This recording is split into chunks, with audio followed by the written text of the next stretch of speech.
You know that feeling when you're not exactly depressed, but you're definitely not okay? When getting out of bed feels like bench pressing your own body weight? When someone asks, "How are you?" and your brain short circuits trying to find an answer that isn't, "I'm fine," or "I'm slowly dying inside"? That's emotional burnout, and it's spreading faster than those dance trends on TikTok. A 2021 survey found that 79% of adults reported experiencing stress-related emotional exhaustion. That's nearly 8 out of 10 people walking around emotionally depleted. The other 2 are either lying or they're golden retrievers in human form. But here's what's interesting. Emotional burnout isn't just about being tired or stressed. It's not the same as depression. It's its own special flavor of psychological hell, and understanding the difference is crucial for recovery. I learned this distinction the hard way. A few years ago, I was doing all the things you're supposed to do. Working hard, maintaining relationships, exercising regularly, eating reasonably well, if you don't count those 2 a.m. cereal binges. From the outside, I was thriving. But inside, I felt like a smartphone permanently stuck at 2% battery. I wasn't sad exactly. I was numb.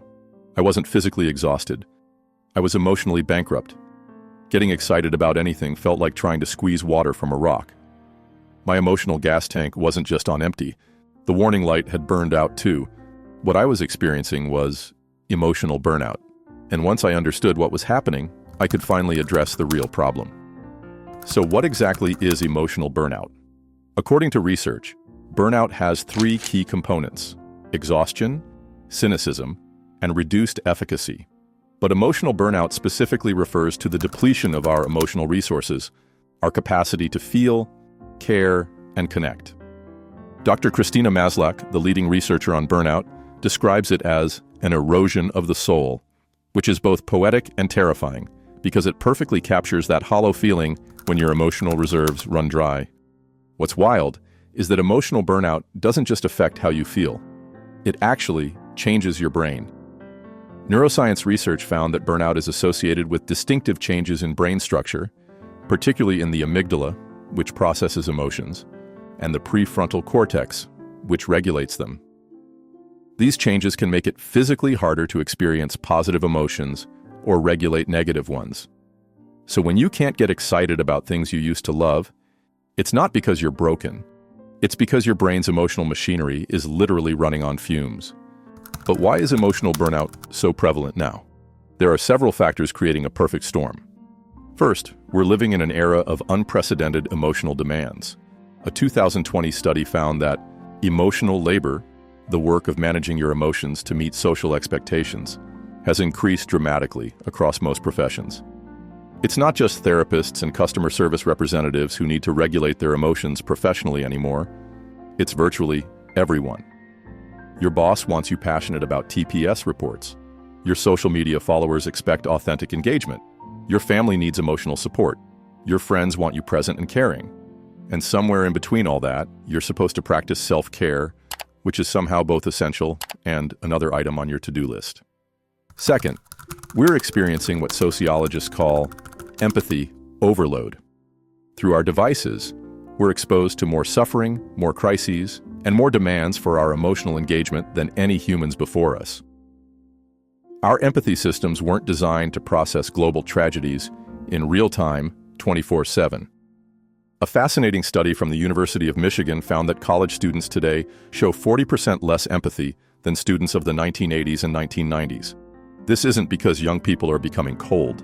It's because their empathy systems are overwhelmed and shutting down as a protective mechanism. It's like trying to run a sprinkler system during a flood. At some point, the system just shuts off, because what's the point? Third, we've lost many of the communal structures that traditionally help distribute emotional labor. Extended families, stable neighborhoods, religious communities, these used to share the burden of emotional support. Now, our intimate relationships bear the full weight of our emotional needs. Your partner isn't just your romantic interest. They're your therapist, best friend, career coach, and emotional support human all rolled into one. No pressure. So how do you know if you're experiencing emotional burnout rather than just stress or sadness? There are several key indicators. You feel emotionally numb or empty rather than actively distressed. You've developed cynicism or detachment toward things you used to care about. Small tasks feel disproportionately overwhelming. Making dinner? Might as well ask me to build a rocket. You're experiencing compassion fatigue, finding it difficult to care about others' problems. You feel a sense of reduced accomplishment regardless of your actual achievements. If you're nodding along to these, you're not alone. And more importantly, there are evidence-based approaches to recovery. I've developed what I call the Emotional Resource Management Framework, and it completely transformed my relationship with burnout. It's based on the latest research, but translated into practical steps that don't require moving to a monastery or quitting your job to find yourself. First, recognize that emotions are resources, not just experiences. Just like physical energy, your emotional capacity is finite and needs to be managed. This means being intentional about where you direct your emotional attention. A groundbreaking study found that emotional resources operate similarly to physical resources. They deplete with use and require specific conditions to replenish. This isn't just a metaphor, it's how your brain actually works. Think of your emotional capacity like a bank account.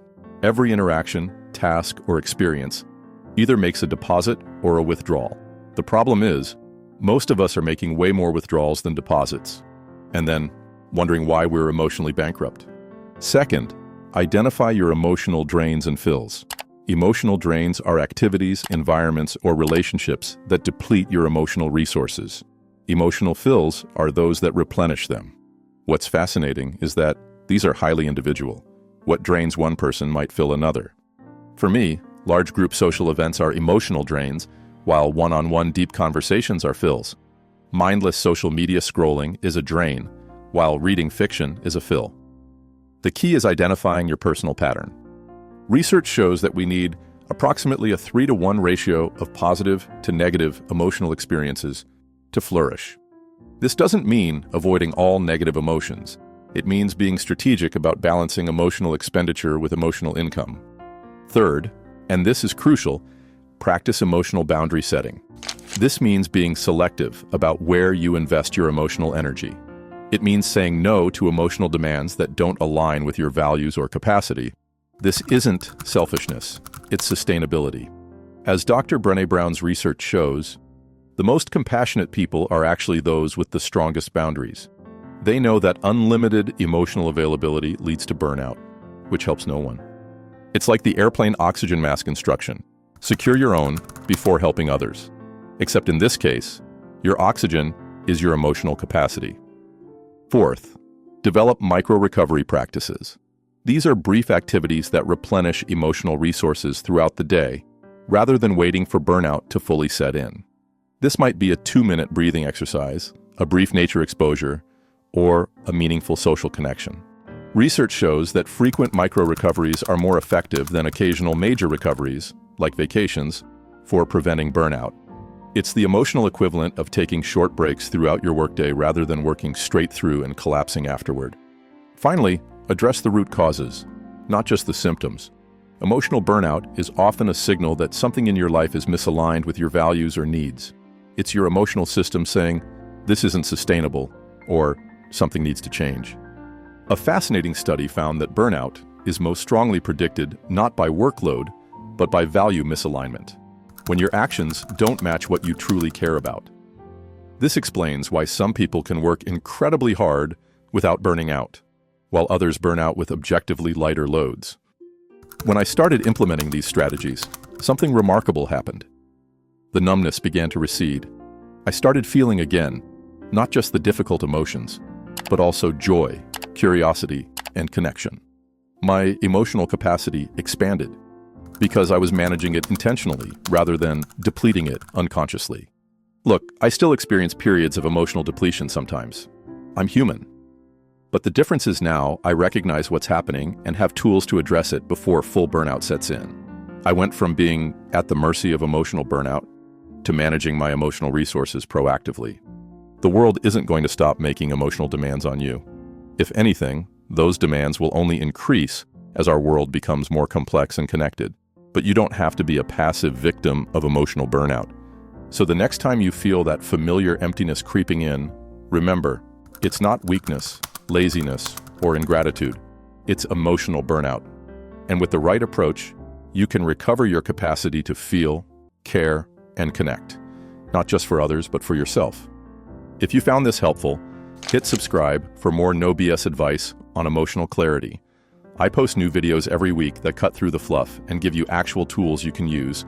And if you've experienced emotional burnout or have your own strategies for recovery, drop them in the comments below.